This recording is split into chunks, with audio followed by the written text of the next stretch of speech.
जी हाँ दोस्तों, हमारे जाने माने global king power star Pawan Singh Dubai में पहुंच चुके हैं।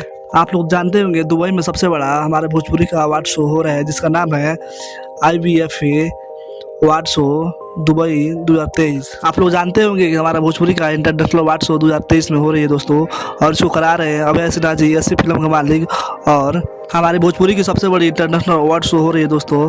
और ये दुबई में कोको कोला अरेना दुबई में हो रही है दोस्तों, और इसमें भोजपुरी से लेकर और बॉलीवुड सारे सितारे पहुंच चुके हैं दोस्तों। बॉलीवुड के बहुत बड़ी हस्ती है और उनको बॉलीवुड में गॉड फादर कहा जाता है। जी हाँ दोस्तों, और हिंदी फिल्म बहुत ही हिट कर चुके हैं दोस्तों, और मुझे आशा है कि अमिताभ बच्चन जी पवन सिंह को अवार्ड सम्मान से संबोधित करेंगे और हमारे भोजपुरी के पावर स्टार पवन सिंह को बेस्ट सिंगर का अवार्ड देंगे, सम्मान करेंगे और हमारे भोजपुरी भाषा को हौसला बुलंद करेंगे। जी हाँ दोस्तों, ये खबर आपको अच्छी लगी हो तो हमारे चैनल को लाइक सब्सक्राइब करके दीजिए ताकि आपको हर खबर आपको सबसे पहले मिले। तब तक के लिए धन्यवाद, मिलते हैं अगले वीडियो में।